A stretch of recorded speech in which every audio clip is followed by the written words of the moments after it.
Welcome to When We Talk Podcast, a place where we talk about everything from life, marriage, being single, conflict in marriage, conflict in relationships.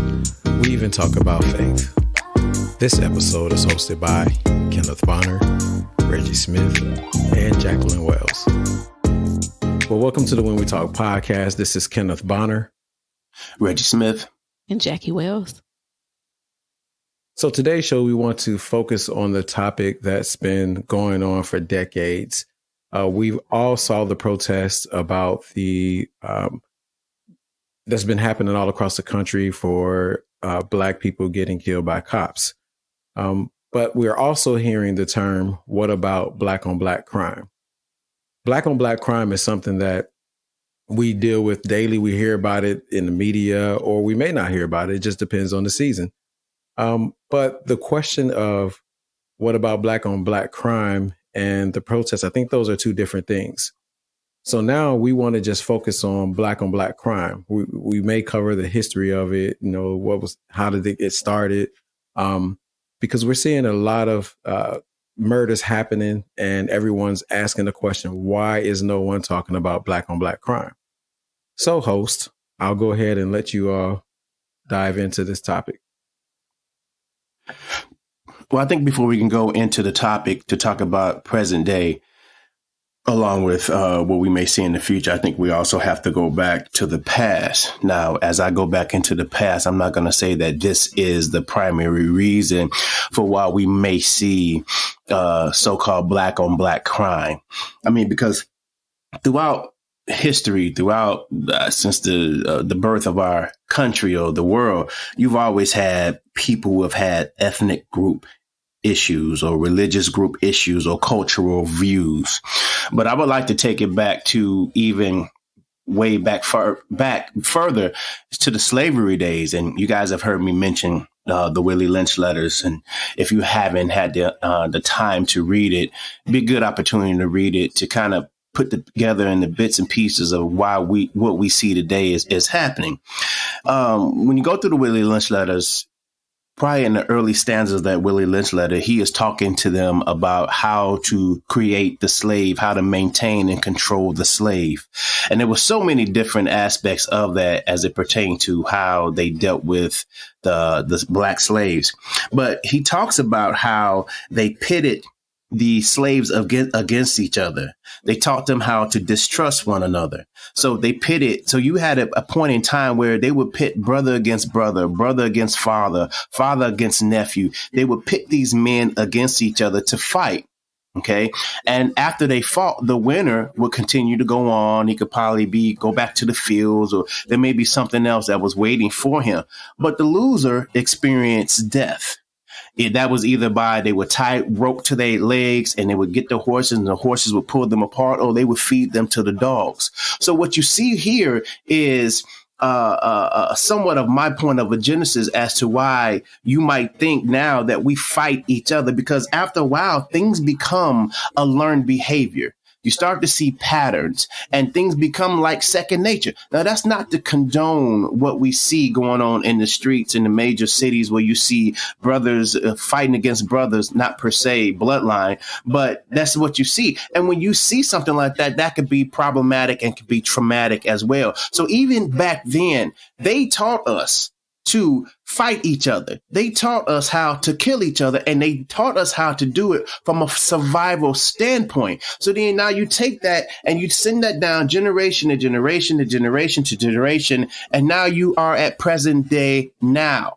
And so we have, even though slavery has been done away with 400 plus years ago, we are still the beneficiaries of a lot of the trauma and a lot of the problems that happened then, because it's trickled down even into our communities, into our lives. And we are still trying to save and get away from not maybe the physical aspects of slavery, but the mental aspects of slavery. So that's my thing. Sometimes we have to go back into the past to try to figure out, where did this come from? And again, I'm not saying this is the pinpoint thing, but when you're taught to do something over a period of time, it becomes part of who you are. And although a lot of us as a Black culture and Black people have made that transition and that jump to civilness, So to learning how to conduct ourselves in an orderly fashion, but there are still some who have not escaped that slave mentality, especially that aspect of where we were taught how to kill and to harm each other because we were being controlled by our slave masters.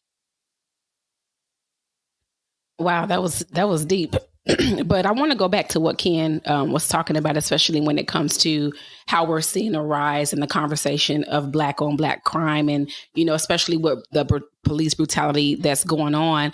However, what I want to point out is that it's not, to me, I don't think the conversation should only stem around Black on Black crime, because as to Reggie's point, I think that there's crime in general within a specific community. Now, granted, of course, Black on Black crime is definitely at a high rate. However, but if you look at that from a population standpoint, you have to look at the capacity and the amount of people on where they're getting these percentages from. And so it's not just Black on Black crime, because if you're in a community where there's poverty and where the mindset is there, to Reggie's point of, I'm going into that slavery mindset because I see no way out, you're going to have crime in general. And so I honestly believe that when we have these communities of poor Black people, and when they develop a way of life where it's to the point to where they have no other choice, or, they see the way that their family was raised or how they're being brought up in a home. Because if you think about it, a lot of Black communities have, and I hear talk of there's not 2-parent homes. There's not 2 parents in a home. And so when you don't have that family dynamic there in place, you are definitely going to see a rise in crime in the Black community. Now, does that discount, the amount of crime that happens in white communities? Does that discount the amount of crime that happen in Hispanic communities? No, I just don't think that those numbers are as prevalent and out there as it is with Black on Black crime, because we are looking for justice for the injustice that's happening towards crime against Black people, against white people, from white people. And so I think because there's such an awareness that's being drawn out in the public eye, and people are really starting to see what's happening. Of course, the common ground or the safety zone is to say, well, why aren't they protesting Black on Black crime? And I don't think that in the Black communities that our Black people want to see their loved ones get killed. What person don't want to see justice happen, or is not tired of things happening? But I think again, those would be two separate topics, 2 separate things for us to discuss. But in light of all of that, it's still a problem, whether it's crime against Black people or whether it's Black on Black crime. It's all crime, and it's still a problem, I believe, in every community. I would have to agree with you on that, as well as Reggie. I think that once you go back to history and how Reggie was talking about how they pitted brother against brother, uncle against nephew, all those different scenarios we have, they also they went as far as taking some and putting some in a house and leaving some in the yard, which created more dissension between the slaves, or whatever the case. So now we take this into account where we are right now, and we look around and we see that Jackie, you pointed out a real good point that people there's going to be crimes in different communities. The level of the crimes, whether it's murder, robbing, or whatever the case, there's always crimes in different communities. So when I read something the other day to where somebody was like, is Black on Black crime really a thing? Because we don't hear white on white crime. We don't hear Hispanic on Hispanic crime. So why do we have a label of Black on Black crime?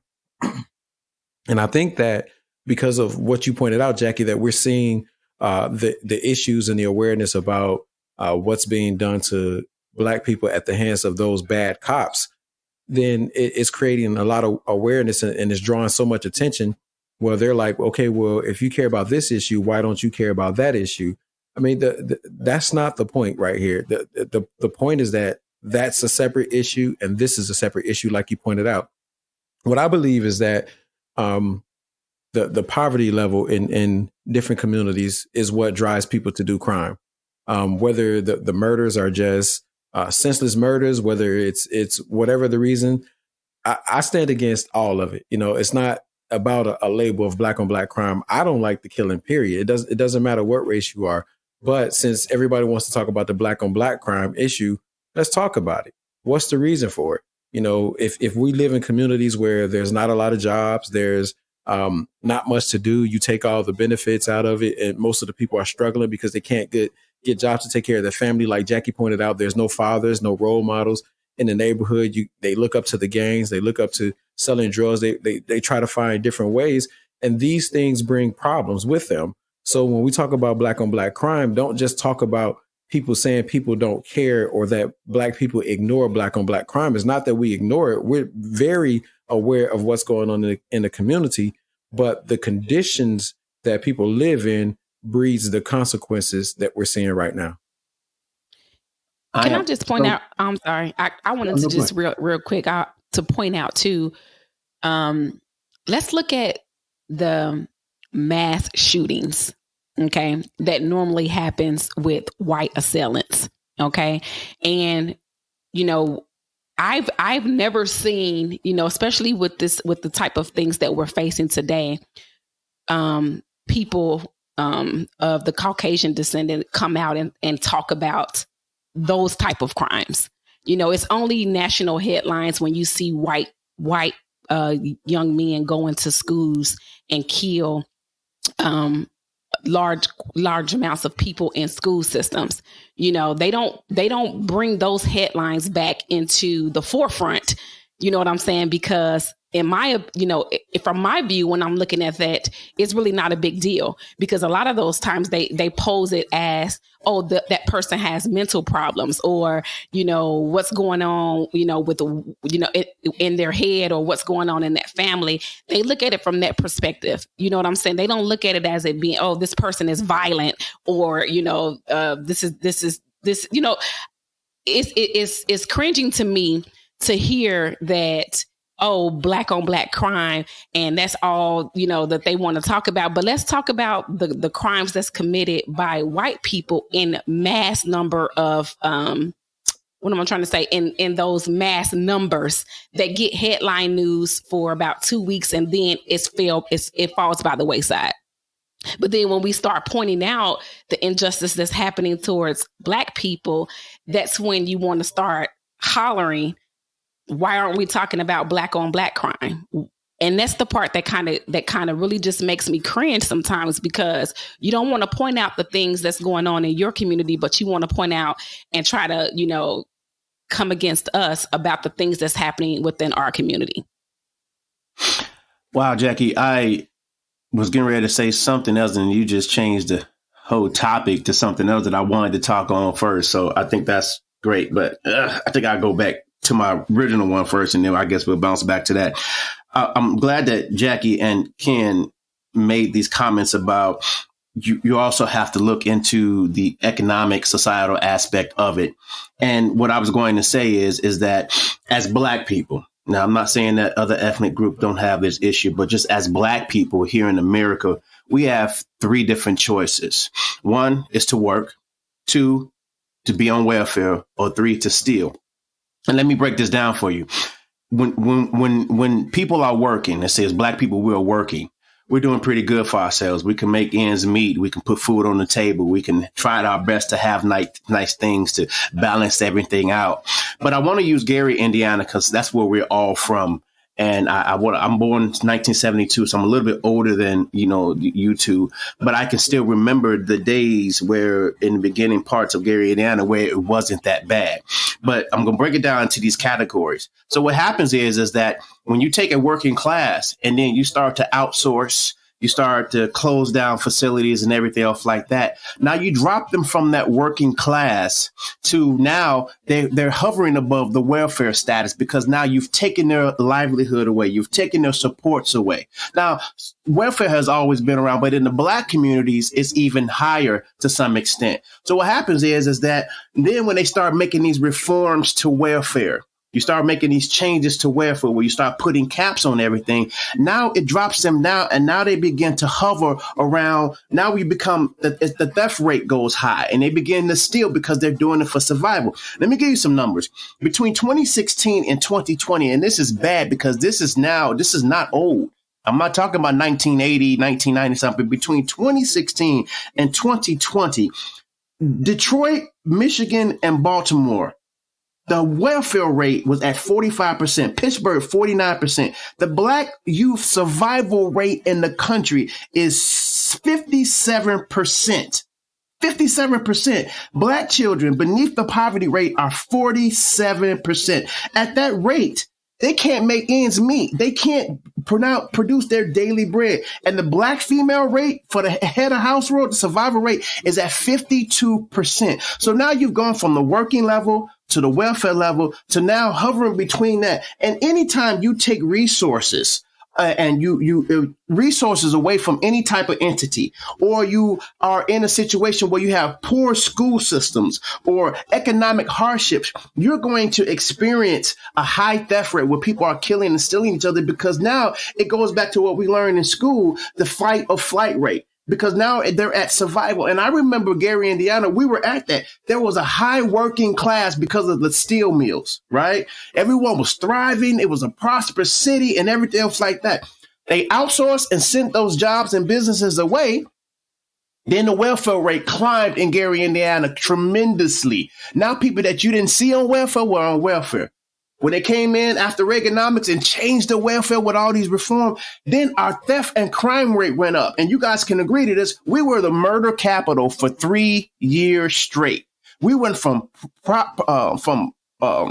thriving to being prosperous to welfare to being a murder capital for 3 years straight, because now all the resources are gone. They started closing all of the schools. You understand what I'm saying? Economic hardships hit. So when you look at it, it bothers me, like Ken said, is that it seems like they want to change the narrative every time you're talking about something else. But I tell people to do your history and your research as to why this could possibly be. Whenever you have something like that happen and it gets down to the lowest level possible, even if you take an animal out of its natural habitat and take all of its resources away from it, no matter how much you train it, if it gets to that point where it's in a corner, it's going to resort to natural animalistic tactics for survival. And again, that's not saying what you see is killing each other or whatever like that. We're condoning that. But you have to look at the issues. When you don't have anything else, what else are you going to do? Like Ken said, you start dealing drugs, you start joining gangs, you start killing, you start doing all these different things for survival. And these are some of the major issues. So before we talk about Black on Black crime, we also need to talk about what promotes, what assists in this so-called Black on Black crime. I agree. You hit the, you hit the nail right on the head. Mm-hmm. And it's just a sad thing to where we've become as a country, and this has been happening for a while now, where people feel like they have a right to say anything about whatever they feel. But the biggest problem with that is we are not educated enough to talk about things. So people want to always throw out Black on Black crime. Correct. But how many of those people really go and do the study or the history or the research to see that a lot of it is systemic? Yes. You know, if we want change, if we want something different to be done about it, then you have to go to the root cause of the problem. And the root cause of the problem has been taking the father out of the home, for one, for two, no jobs, you know, and three, the conditions that we're living in. You know, at any rate, Reggie, you made a great point about the animals, that they're going to resort back to their natural instincts to do whatever they have to do to defend themselves or survive. And this is what we're seeing, and not relating us African-American people to animals. I'm just saying in general that people are going to do whatever they have to survive, whether it be going on welfare, whether it be selling drugs, or whatever. Everybody's trying to find a hustle. So now, you know, you have this situation where in our country where now we're being divided by race, you know, and again, we're talking about Black on Black crime. And the sad part about it is that through all of this, with all of the Black crime, you know, the population, percent of population for African Americans is decreasing, you know, and that's a real sad thing. And so we can go back to the history of Margaret Sanger. We can go back and talk about how many abortions that African American people have, all that. But that's not what matters. What matters right now is there's a huge problem. There's a huge issue. And I think we need to try to figure out a way to tackle this issue so that we can try to bring some resolution to it. But how do you do that, though? Because to Reggie's point, to all of the points that he's made, when you have those issues in the Black community, what is being done? Nothing, because it's still a topic of today. Reggie talked about the history of there being poverty in our community, the history, the systemic issues that's going on, and nothing is coming out from that because they're still highlighting Black on Black crime, even though they know that the poverty levels are low in those communities. Liquor stores are heavily on each corner in those communities. You know what I'm saying? You have gangs, you have all of these issues that's going on within the community, from the broken down school systems to the broken down homes. What is being done? And I believe that they know that that's an issue, but to your point and to Reggie's point, that's not that they don't want to highlight that part of it. They just want to look at the fact that, let's talk about all of the crime that's happening in Black communities. They don't look at the underlying conditions that causes those crimes to happen. So how do you eradicate poverty, especially when you have politicians that know it exists? Here's the thing. Well, I'm sorry. Can no, you can go ahead, Reggie. Here's the thing. Here's a part that no one really wants to talk about, especially when you talk about it from that standpoint, Jackie, and you made the comment that no one cares. In the 1920s, right before the Great Depression, they realized that the welfare rate was going down. Now, mind you, they were not including African Americans in this equation. And when they realized that the welfare rate was going down, they gathered all the resources around. They pulled together all government entities. They pulled together all these different things to make sure that the welfare rate did not did not drop. So they did their best. They pulled together all federal, all government. They used all machineries to make sure that this welfare rate did not drop any further. Then the Great Depression hit. But the unemployment rate at that time for Blacks, separately from them, was at 34%. And like you said, Jackie, it's like they didn't care about us. They wanted to make sure that the white unemployment rate and the welfare rate continued to climb. So I think one of the answer is that for us in our situation, because they didn't do this for us, they need to pull together the resources like they did in the 1920s. Because after a short period of time, they got that welfare rate back down to where it needed to be for them. They didn't care nothing about us. And then once they did it for them, it was kind of like, forget about us. But that's where it's been at. They've forgotten about us. That's what it appears to be, because I've been around and I was in certain parts of Indiana, and I would listen to legislators and whatever like that, and how they refused to pump certain amounts of money back into cities like Gary, Indiana, for whatever reasons that it was. And the city continued to decline. And then also you look at it, I've worked in the suburbs, high schools and schools. I worked in the hood schools, and I've seen a difference even in the education and the atmosphere and the learning. You don't have these situations in the suburbs. You don't have it. You don't have liquor stores like was mentioned earlier. You don't have abortion clinics. You don't have all these other entities in the suburbs, in those areas, but they're in our communities. They're in our communities, and you have to wonder why. Are they there to keep us down, to keep us docile, to keep us from doing the things that we need to do? Why? Why is it different from one segment to another? But they need to, someone sitting in the high office needs to sit back, look at the numbers and the statistics and realize, hey, something's going on out here. Something is not balancing out because it's not working. So we need to, again, pull together the resources. What resources do they? Because we can't do it on our own. We don't have enough power. We don't have enough money. We don't have enough influence. We don't have enough wealth to do all of that. But someone sitting up higher needs to realize, hey, we need to do something different than what we've been doing to get them out of this situation. We can't, all of us as a whole in totality, cannot pull ourselves out of the ghetto. And what you'll see stories of 1 or 2 or maybe 5 or 10 that made that transition and made that leap. But what about the rest of them? What are you doing? How do you create ghettos? Because we didn't create them. We didn't create the ghettos. How do you create ghettos and then put a group of people in those ghettos and then take away the resources and expect them to survive?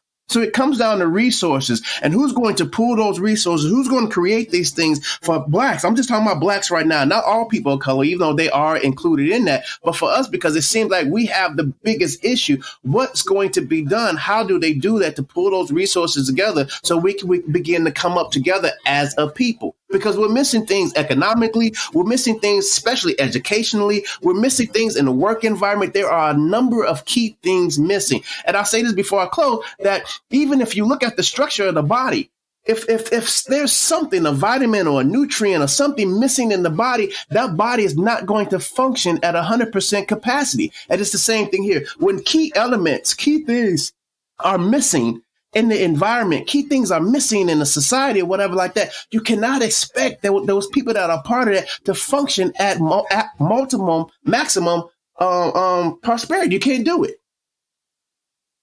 Well, I agree with you 100%. Mm-hmm. And I think the first step to trying to make some progresses are definitely having the resources or advocates, people advocating for us, you know, but the reality is that, you know, we as people have to stop falling for the distraction, paying attention to everything that's on the news, paying attention to everything else, and really pay attention to what's going on in our community. Mm-hmm. You know, if you walk out your door and you look around your community and you can see the problems and issues that's going on, then the questions that you just asked, Reggie, we need to ask those questions as well. Mm-hmm. Like, what's going on? Why is these in our neighborhood? We don't need to just fall for everything that everybody else is doing because we think it's the cool thing. You know, if you want success, you do have a choice, you know, and the sad part about it is this is why people, you know, pack up and leave those communities once they make it. And then they get criticized for it, you know, because they want it better for themselves. I do think that some people don't have choices and they fall victim to it and they have to suffer it for long periods of time.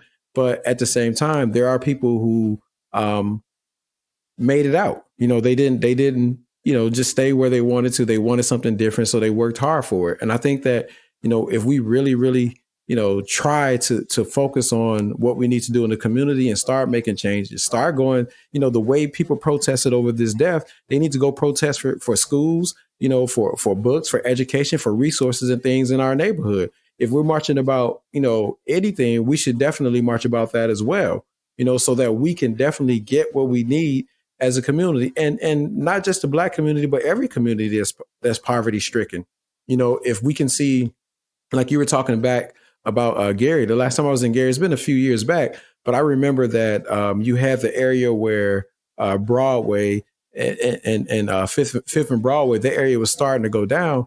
But then you drive when we had, I think the mayor was Scott King, I can't remember, but when you drive over there to Miller, in the area where he was living, you start to see the streets being built up. Mm-hmm.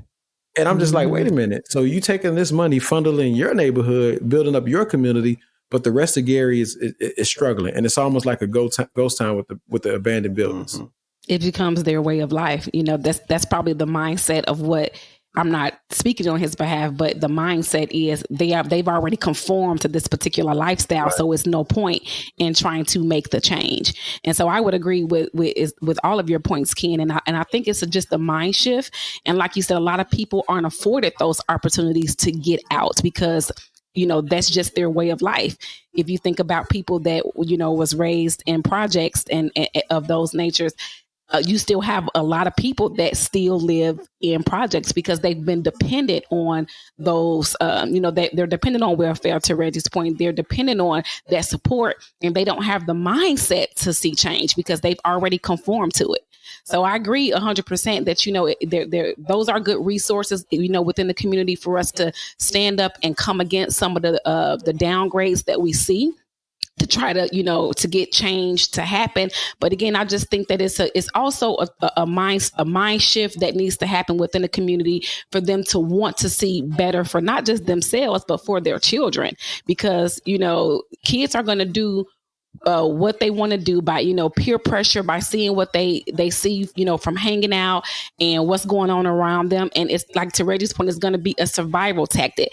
And if I see my mom struggling as a single parent and I can build up a life for us out in the streets, slanging and doing drugs and becoming a part of a gang, then that's what I'm going to do to survive. So I agree with all of those points. It's sad that the underlying issues are not being brought to the forefront, but they're just looking at it from a surface level that, black kill blacks. And that's just what it is. I think and Kenneth, you said, you said something about choices. And I agree with that. But everyone is not allotted those choices. You look at what happened in Flint. They didn't have a choice in that situation. You look at the poverty rate in New Orleans is 80%. 80% in New Orleans, the poverty rate is. And I think that those people there, and we've heard the stories, and I know some people that were from New Orleans. And even when I broke down those 3 categories, a lot of them grew up without that top category, the working one. They grew up in the environment where it was just welfare or just stealing. And it was sad is that it took Katrina to move a lot of them out of that so that they could have better choices. Now, and I know this is a topic for another time because I know people are not understanding the whole backdrop of the defund the police aspect. No one is talking about taking the police off of the streets or anything else like that. No, what they're talking about is those funds that are going into these police departments to train, which doesn't appear to be happening all across the board. All these millions and millions of dollars that goes into these police departments, to take some of that and put it in these communities so that they can have a better choice, so they can have better resources. And for anyone listening who may have had a negative aspect of that because of the defund the police, that's what they're trying to do. But I don't think they just need to do that with the police departments. That needs to happen on our upper level governments as well, to give us Black people and people of color better choices, better options. It should not take Hurricane Katrina or any natural disaster to force someone out of their homes to find a better choice. It shouldn't happen like that. That should be given to us. That should be allotted to us like it's allotted to everyone else. It's funny how the government will see their suburb areas start to go down and automatically they'll go from not having money, but they can create millions and millions of dollars to pump into these homes and these communities to make sure that they stay above poverty level and to make sure that the census numbers look great.